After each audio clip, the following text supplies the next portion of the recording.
One, two, 3. The Local Youth Worker is a podcast brought to you by Reformed Youth Ministries. Since 1972, RYM has sought to reach and equip youth for Christ. And this podcast seeks to reach and equip those parents and youth workers who share that same desire. For more information on our student conferences, youth leader training, or resources, visit rym.org. Hey everybody, welcome back to The Local Youth Worker, a podcast brought to you by Reformed Youth Ministries. I'm your host, John Parrott. This is episode 370, and Robert Rowe will be joining me in just a bit to talk a little bit about his ministry at See Jesus, as well as his elective this summer at RYM's High School Florida 2 conference. It's a great conversation. I always enjoy getting time to sit down with Robert, and I hope you enjoy it as well. I'm going to go ahead and say you can tell the audio is not the same. We're still working on some of the technical issues of this podcast, and as I'll say in a minute, with my interview with Robert, we were recording at High School Florida 2, and it gets kind of loud. So we had some students jumping up and down above us. We had people walking in, so it should make it a lively interview potentially, but who knows, you might not even be able to hear it. So I also want to give just a quick update about this podcast. We hope to get back into our variety show format, maybe this month, but definitely by September. Many of the co-hosts on this podcast have been to at least one, if not two, of RYM's summer conferences. They've been to mission trips. Since they're all youth workers, they're busy in the summers. And I've been at those conferences as well. And so we've kind of pushed that format to the side for a little bit, but we're still trying to get content weekly to all of our listeners.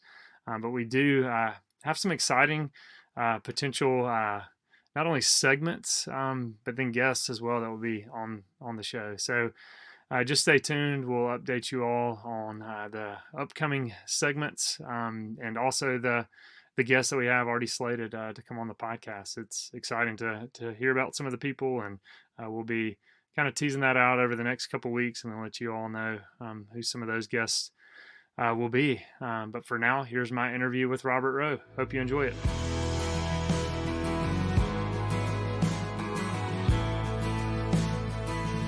Hey everybody, we are back. I'm here with Robert Rowe. Robert, how's it going? Good.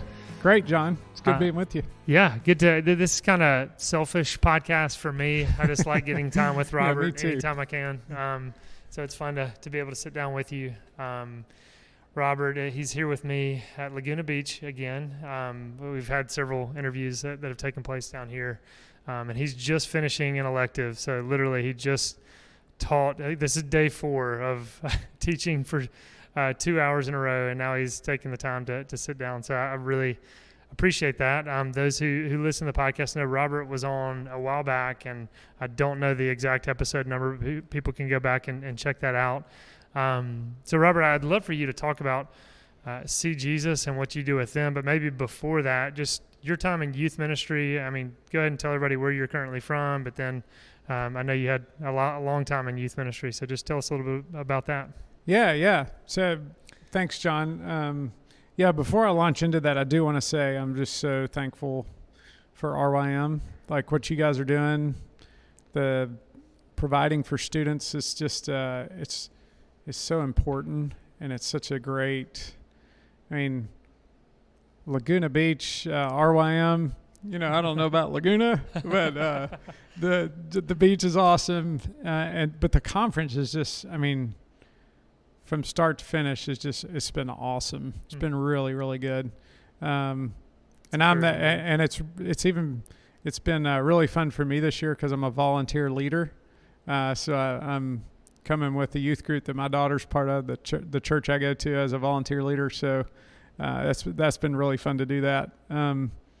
So I did youth ministry for, 18 years or so, I guess, with over the years, serving in that capacity. And then about 3.5 years ago, changed to work for a mission organization called See Jesus that Paul Miller started almost 30 years ago now, and he said, "Hey, I'd love for somebody to come on and kind of take this stuff we're doing, these discipleship pathways and things we're doing at See Jesus, and kind of contextualize them for student ministry." So I have a lot of fun getting to do that. It's just been a blast this week, like helping students that, I've been doing.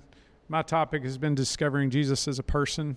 Yeah. And so it's just been, I just love talking. It's just so fun because it's so different from what our Western training, like we just don't see people in the Bible. We see ideas and theology, and all that's great. We should see those things, but we've kind of missed people in the Bible. Yeah. So it's just really fun to make Jesus come alive. Really cool. Yeah, no, I look forward to talking about that more, and hearing just kind of student interaction that you've had this week, and maybe too, before we jump in that, as you mentioned, Paul Miller, and many people who listen to this know Paul Miller, and I think my introduction to him was Praying Life. That was the first book that I had read by him, and have read several since then. Maybe just kind of knee-jerk, what's it like working with Paul Miller? Kind of peek behind the curtain. Just curious. Yeah. Man, he's off the charts smart, and off the charts dependent. So I'd say those two are unique qualities for somebody like him. He's just his brain runs in so many tracks and directions on things, and just the depth of his understanding of Jesus. I just love sitting and learning from him, and it's just really fun. John, you and I have talked about kind of this writing exercise journey that you and I are on, and it's really cool having Paul Miller being an editor.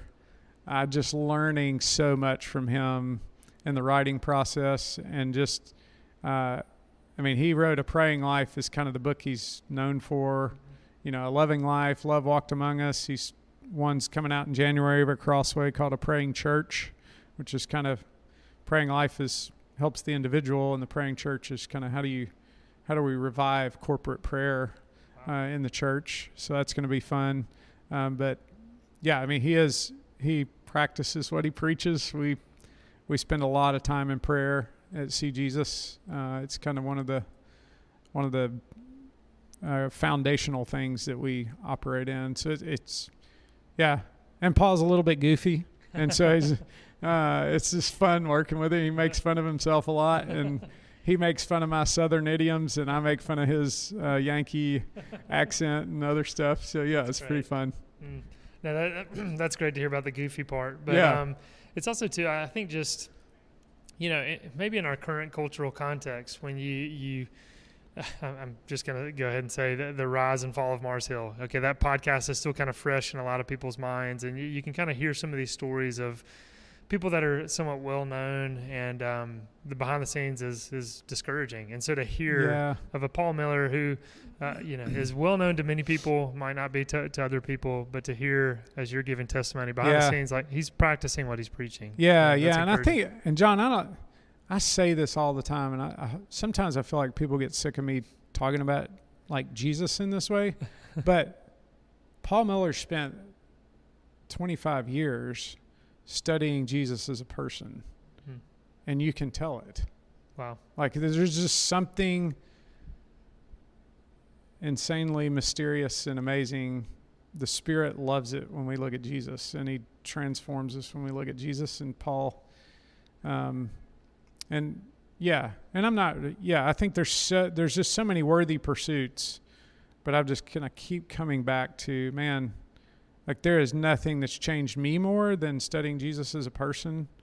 God has used a lot of great theology and stuff. It's like in the class this week, I kind of had to catch myself because I got really, really excited, like worked up. And I was like, okay, wait, I'm like really passionate right now. I need to slow it down a little bit. But I was just telling these kids, like, you guys, we talked about apprenticing Jesus a lot this week and learning what it means to be fully human, and we're learning who God is by watching Jesus.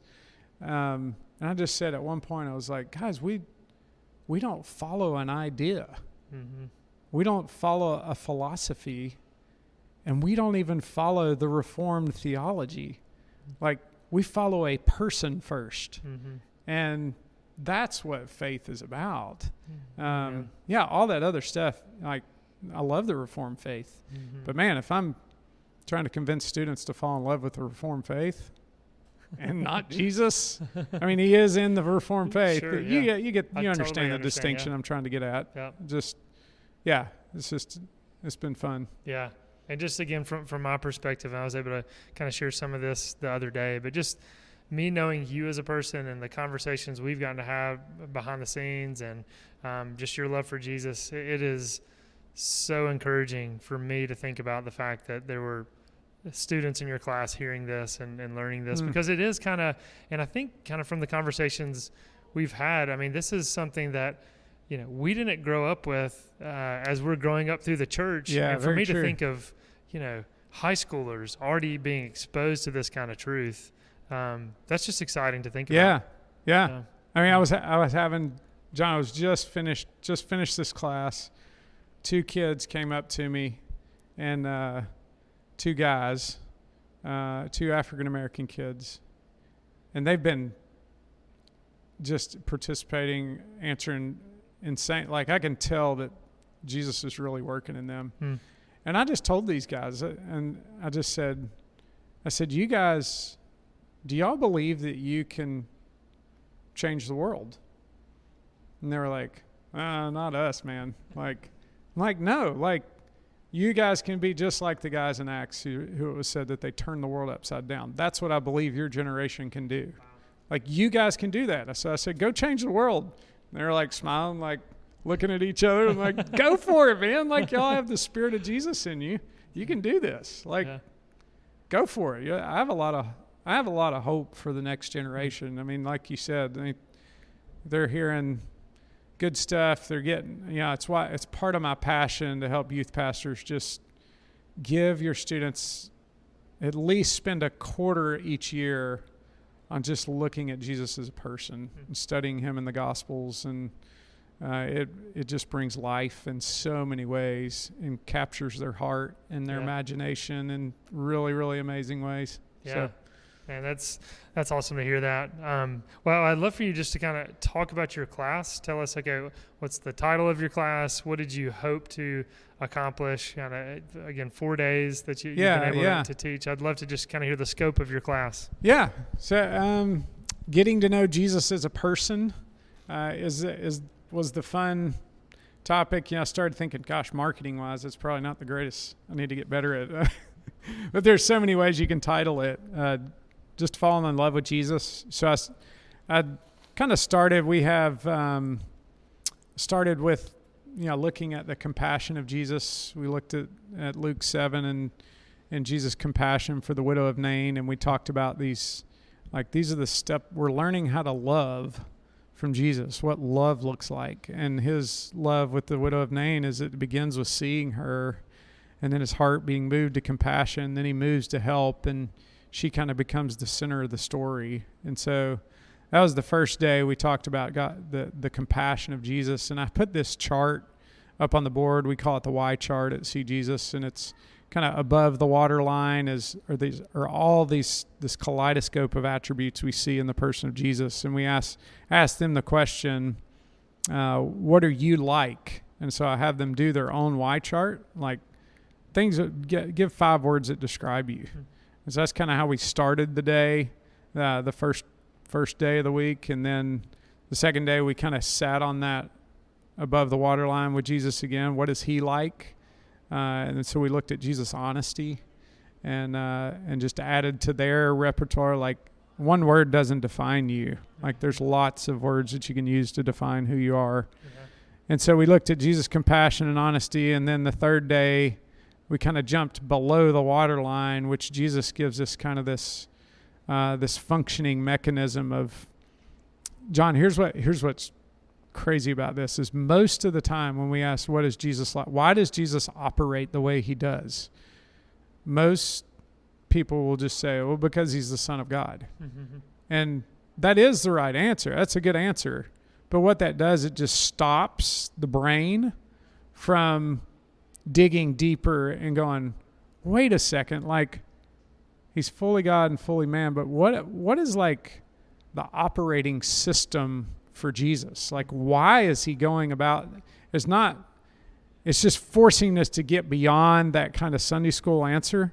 And so we just started digging deep into a lot of passages in John where Jesus says, I don't do anything on my own. And that was probably, I don't think I've told you this, but that was probably kind of some of the more realistic moments in our class. And I got to the end of that study. We'd looked the entire time on the dependence of Jesus and the way he lived dependent on the Father in prayer and in the Spirit and on Scripture and all this dependence of Jesus.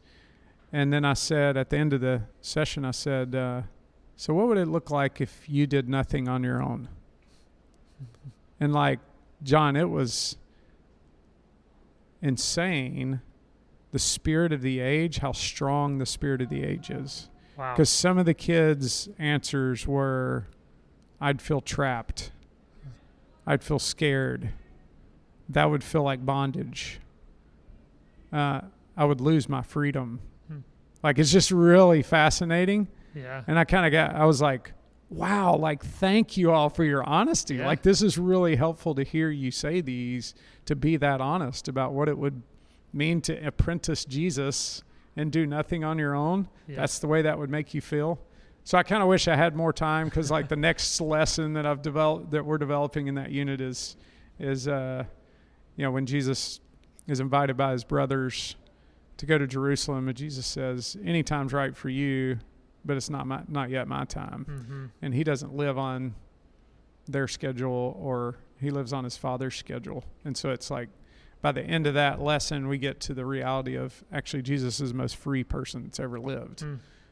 Dependence feels like bondage, but it's actually freedom. Yeah. And so how do we get students there? That's to understand that. So that was the third day. And then today we talked about kind of a one-off study today, just looking at this fascinating passage. I use a harmony of the Gospels to bring all the nuances of after Jesus feeds the 5,000. He goes up on the mountain to pray, sends his disciples away in the boat. A storm blows up, kind of paint the scene for them. And it's kind of building on that, I do nothing on my own. So John, like, Jesus waits up on the mountain. He goes up there in the evening, which is around 6 p.m., a Jewish day. He doesn't go to them till the fourth watch of the night, which is somewhere between 3 a.m. and 6 a.m. So that means he let them strain at the oar for 9 to 12 hours. Wow. And doesn't go to him. And so then it's like the crescendo, like oftentimes we look at that scene and it's always on the emphasis is on Jesus walking on water, which is obviously amazing. Yeah. But I think one of the other main points of that scene is that Mark has this weird verse that he says he meant to pass by them, like Jesus is kind of on the edge of their story. And so Jesus is on the edge of their story, and the crescendo of that moment is when Peter goes out to walk to him and then begins to sink, and Peter cries out, "Lord, save me!" And all of a sudden, the text, Matthew shifts the text, and it says Jesus immediately. And I'm like, Jesus was acting really slow, 9 to 12 hours, and I think he's waiting to hear those words. Wow. Like if they'd have said at 6:01, Jesus, save us, he would have gone. And 9 to 12 hours. And so it's like this, I was explaining to the students, like this is the economy of God. Like we feel like lots of times that he's slow to move, but he's doing something in us when he's waiting, he's giving a space for faith to emerge. And when faith emerged in Peter, Jesus acted immediately and grabbed. So it's just, those kind of things, just like seeing, Hebrews tells us he's the exact imprint of his Father. Like, yeah. that's God. That's the way God works. Yeah. He's worked that way all the way from 400 years of slavery in Egypt to Yeah. waiting on Abraham and have a child and like all that Yeah. stuff. Yeah. No, that's fascinating. And too, I just have to interject. Somebody walked in the background while you were sharing all that. I have no idea on the audio if that got picked up or not. But I love just, again, you're just, but as you were saying, we just miss the humanity of Jesus. And we do that with a lot of just biblical characters in general. We just kind of, it's a name, and we don't really think about the fact they were real humans that walked the earth. And I love how you're just digging into this story and even saying how oftentimes we just go straight to Jesus walking on the water, which is amazing, but missing, the amount of time you just said of them straining at the oars. I'd love to know too, and this is a very broad question, just as you've come on staff of See Jesus and you're working with Paul Miller and you're learning kind of his process of walking through Scripture, what are some of the things that have just come to the surface of this entire time being on staff with See Jesus? What are ways in which you're seeing the Scriptures in kind of a new way? Yeah. If you had to point to one. Oh, man. Or a few. You can say a few, yeah. Oh, yeah. I think even a student responded this week. She said, man, I just realized this morning when I was reading my devotion after sitting in your class, like, I just started seeing so much detail that I'd just glazed over before. And it's forcing me to slow down. And that's like a very common reaction that we get when we do seminars and go through these studies with people. Because it's like really, really hard to get somebody to slow down. Yeah. It's hard for me to learn that skill. And so I think that would probably be the primary piece. Like I'm noticing little nuances. Man, somebody is having fun upstairs. Yeah. Again, I have no idea if y'all can hear that on this recording, but that's incredibly loud. It sounds like a student above us is about to fall through the roof. Yes. And join us for this podcast. This is real life RYM right here. Seriously. So keep going. I don't know if we'll edit that out, but the slowing down. Pick up where you were. So I think it's just that's a big piece of what I've learned is slowing down. And then I think I'll be really honest, man. I have just been immersing myself in the Gospels for 3 straight years, maybe longer than that, before I even met Paul. And what I'm starting to notice is it's transforming the way that I read the epistles, because I think I was, I loved my seminary experience. I love seminary. I think everybody should go if you can. Mm-hmm. Like I went to RTS Charlotte and just loved it. Learned so much. But I think what it's done by immersing myself in the Gospels is that it's just opened up a whole nother world, that the reality is that these guys that are writing the epistles, I think 85% of them are writing from a first-hand encounter or an eyewitness encounter of the most beautiful person that's ever lived, the second Adam. They experienced the second Adam. And so everything they're writing is not some kind of theological vacuum, Holy Spirit inspired, organic inspiration, which I believe in every bit of that. Mm-hmm. But they're also writing from a personal perspective. So when James is writing, I'm reading James from the perspective that he's the brother of Jesus. Mm-hmm. I'm reading Paul from the perspective that he encountered the resurrected Christ. I'm reading John's epistles from the perspective of John was one of the closest friends of Jesus. And so it's just and whoever the writer of Hebrews is, I don't know who it was, but I think they were pretty close to Jesus. Like, it's just some of the things that are said in there. You're like, whoa, like, yeah, they really encountered him. Yeah. So it just changes. I guess it's just there's like a nuanced perspective that I'm reading it less with a theological lens and more from a personal lens of the person of Jesus. Mm-hmm. So that's been cool. Yeah. Probably those two things have been biggest transformational things for me is the way I read Scripture. Mm-hmm.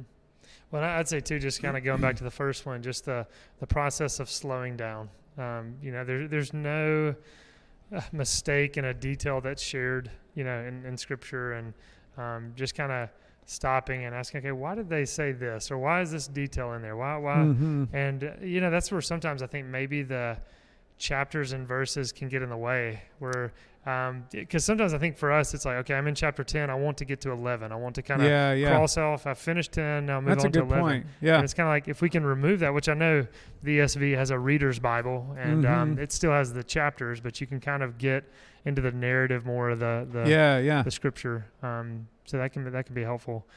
I know we're getting close to time, but I'd love for you to tell us too, just some of the studies that you've put together at See Jesus, maybe even the process of kind of taking groups through that, as well as maybe even some future studies you're working on. But I'd love to hear a little bit more about that.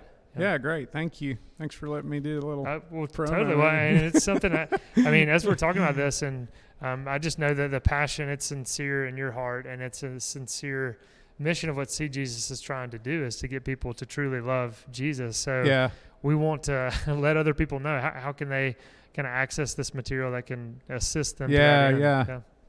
Thanks. I've been working. We have 5 units on the person of Jesus, and one of those has been published on the compassion of Jesus. We're finishing the editing, Lord willing, on the honesty unit, which has been really difficult to write. And those are just studies. Those are, the compassion unit's like 9 studies. I think honesty unit's going to be about 9. We're trying to keep them about 8 or 9 studies, really geared towards large group, small group kind of setting, where it's very interactive and it's helping students discover. It's not, it's something everybody can pick up and do. So we're doing 5 units. So we're doing compassion, honesty, dependence, the dependence of Jesus, and then we're doing a unit on faith, and then the passion. And so those kind of follow Paul Miller's original work on the person of Jesus, and I'm kind of taking a lot of his stuff, contextualizing a bit, but also creating a new format and creating a new flow and new lessons. Paul's just been great about help. I've got a creative streak in me, so I love just creating and working through stuff. So it's been fun to create some new studies out of that as well.